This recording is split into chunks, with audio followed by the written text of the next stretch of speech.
Anong disgrasya? Motor, bike? Single ko na motor. Ano pong nangyari? Paano nangyari? Semplang, gano'n? Nauna ko yung dito. So, Ngayon, anong nagiging problema? naglilimit ko yung pag Baka nakrak yung ano mo. Nag-x-ray ka? yes po. Tingin mo. Sinilin ko po sa- Kaya pala may sugat yung dito mo. Natahan po yan.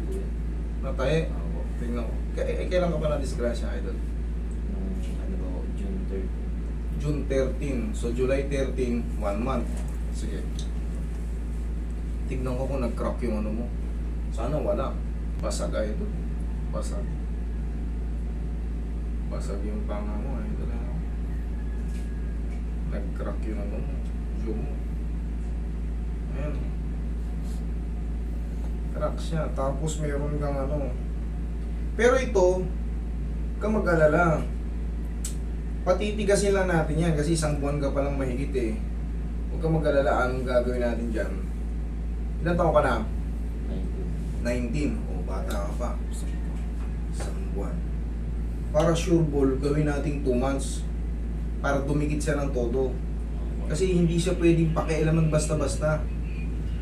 Pag ginalaw yan, maaaring gumalaw yung basag ng dyo mo, mamamagana na naman ulit. Ito yung tahi mo. Oh. Nasasaktan ka pa pag ginaganyan. May mainit pa, yung may parang ground pa ng konti. Ayan, biyak idol. Oh. Dito sa side.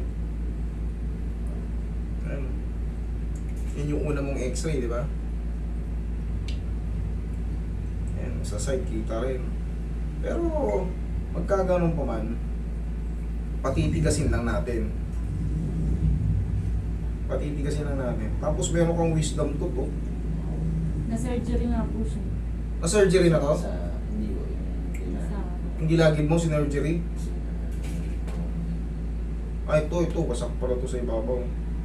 Pero idol, ano, kung sa ibabaw naman ng ano eh,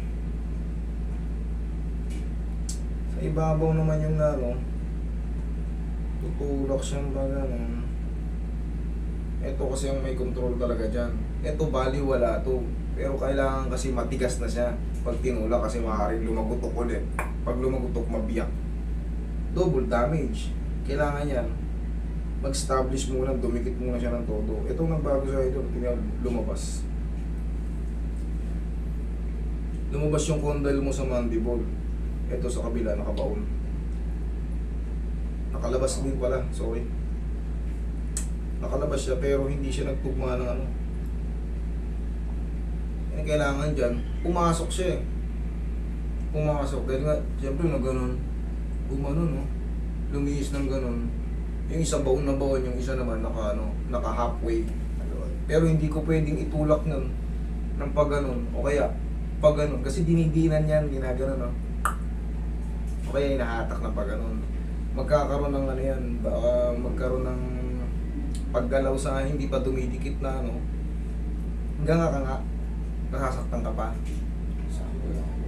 Sakto lang, lumis. Ito may biyak to rito mo idol eh.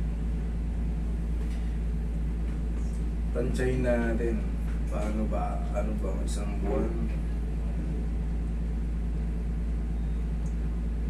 Mag-consult ka sa ortho. Pag 2 buwanin mo tapos mag-consult ka sa ortho para ma-x-ray ulit kung established na, kasi hindi pwede talagang itulak yan kung kadidikit pa lang, mamamaga uli yan.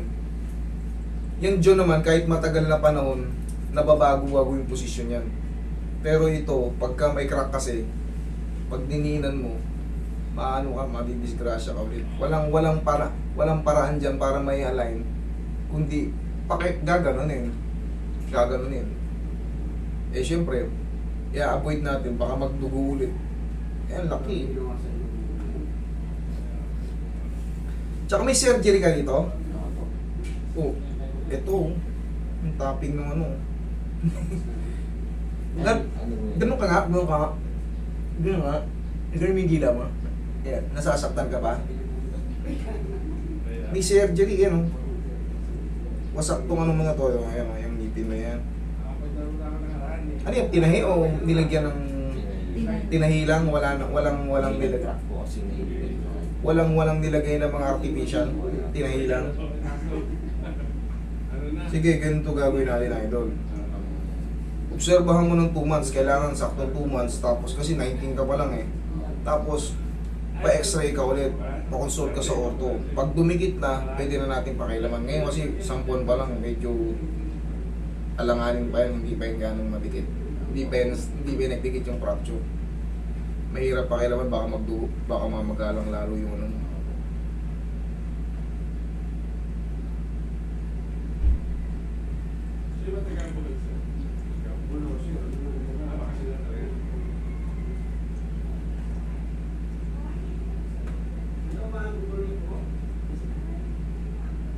Ito ba yan? Oo po. Talaga mga hindi mo alam kung Yun kitang-kita na nga eh. Di ba, binasa naman yan. Sabi okay naman doon. Kitang-kita na nga eh. Tapos yung pangalawa kong doktor na Oo. tumingin sa akin, gusto magpa-tingin ako po. Oo. Sa orto. Diba? O, kaya nga sabi ko, sa ortho ka pumunta. Itong mga hindi ko napapakita yung ano na to, hospital o clinic pa to. Ang laki ng damage, tapos i-clear nyo. Ngayon yung isang doktor, pinapa-repair ulit siya sa ortho. Kasi nga may nakikita eh, itong, ewan ko lang kung ang nagbasa nito. Ay, sus. Ayan, kita-kita oh. Tapos i-clear mo. Ayan. Ikaw ba naman? Clear ba yan? Yan, laki ng biyak oh. Oh. Oh. Pati yan oh. Talagang mga, ewan ko kung, yan, pati dito sa lining ng ano, kitang-kita oh. Tapos may wasak siya dito, may tahi siya dyan. So positive na positive, ayan oh. May opera. Tapos i-clear mo. O dito sa front, kita rin oh. Ayun naman po sa dental clinic. Oh, sa dental oh. Kita rin sa dental. Yung una na gano, ayan oh, kita mo yung damage oh. Pati ito. Ayan, inopera na yan. Tapos paano masasabing no? Clear. Makinig ka sa second opinion mo. Pumunta ka, after 2 months papunta ka din sa ortho. Pero actually pinapupunta nga sila sa ortho eh. Doon ka makinig, huwag yung sa una. Sablay yun. Oh, negative oh. Tapos, doon ka makinig sa nagsabi sa'yo pumunta ka sa ortho, idol. Pwede nating ano yan, pwede nating pakialaman yan sa mga susunod pa na patikitin lang muna natin. Kasi baka mamaya mamaga ulit yung bibig mo. Okay, hindi yan advisable. Okay? Sige. So,